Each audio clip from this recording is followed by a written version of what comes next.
Première lecture du livre des Actes des Apôtres, chapitre 12, verset 24 au chapitre 13, verset 100.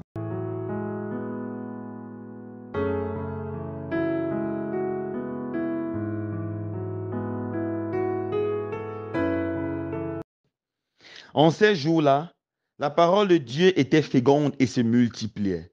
Barnabé et Saul, une fois leur service accompli en faveur de Jérusalem, s'en retournaient à Antioche, en prenant avec eux Jean, surnommé Marc. Or, il y avait dans l'église qui était à Antioche des prophètes et des hommes chargés d'enseigner. Barnabé, Siméon appelé le Noir, Lucius de Cyrène, Manahen, compagnon d'enfance d'Hérode le tétrarque, et Saul.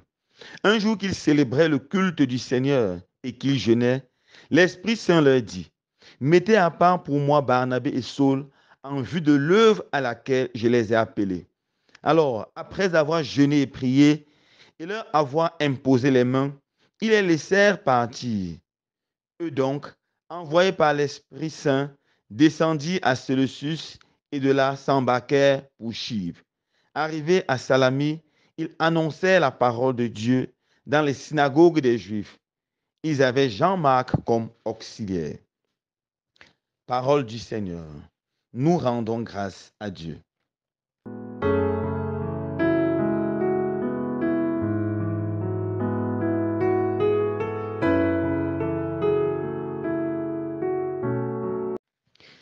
Frères et sœurs bien-aimés, dans la première lecture de ce jour, Saint Luc nous présente le commencement du premier voyage missionnaire de Paul et de Barnabé. Mais plus encore, il nous présente les circonstances dans lesquelles ces deux grands missionnaires ont été appelés. Un jour, toute l'église d'Antioche était réunie pour le culte et pour la prière. Pendant cette prière intense, toute l'église jeûnait.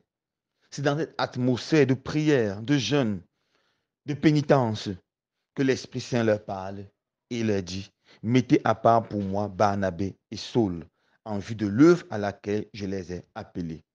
C'est dans l'atmosphère de prière, dans l'atmosphère de pénitence que l'Esprit Saint parle à l'église d'Antioche et appelle Paul et Barnabé pour ce grand ministère d'évangélisateurs, de prédicateurs de la bonne nouvelle jusqu'au bout du monde. De là, nous comprenons que c'est dans l'atmosphère de la prière et de la pénitence que les vocations peuvent éclore le plus. Nous nous plaignons aujourd'hui pour la chute de vocations sacerdotales, religieuses et même de saintes familles ou de saints couples mariés. Souvent, nous multiplions les techniques et les stratégies pour promouvoir les vocations et c'est grand et c'est beau et c'est à féliciter. Mais nous ne devons pas oublier que les vocations à la mission, au sacerdoce, à la vie religieuse, aux saintes familles, aux saints couples monogames selon le plan du Seigneur, naissent dans la prière et dans la pénitence. C'est dans la prière et dans la pénitence que le Seigneur prépare des hommes et des femmes aux grandes choses et non premièrement dans les théories humaines, dans la sagesse humaine. C'est dans la prière et la pénitence que Dieu transforme les cœurs et les dispose à le recevoir en plénitude et à se donner aux autres en plénitude. C'est dans la prière et la pénitence que les grandes choses se préparent. Après avoir choisi Paul et Barnabé, qu'est-ce que l'Église fait? L'Église jeûne encore et prie encore. Nous pouvons lire. Après avoir jeûné et prié et leur imposé les mains, ils les laissèrent partir. L'Église jeûne, prie et leur impose les mains. C'est-à-dire prie pour eux, demande pour eux la plénitude et la puissance et l'onction du Saint-Esprit et les laisse partir. C'est ça qui faisait la grandeur et l'efficacité de la première communauté chrétienne. La prière, la pénitence, l'invocation constante et permanente du Saint-Esprit. Alors mon frère, ma soeur, si tu veux réussir ta mission dans l'Église, sois un homme de prière, sois un homme de pénitence. Aujourd'hui, la pratique du jeûne est abandonnée par beaucoup, critiquée. Elle est réduite simplement à quelques jours de l'année. Le vendredi saint, le mercredi, le vendredi saint, le mercredi décembre, ou quelques jours encore. Non, le jeûne doit faire partie de la vie du chrétien.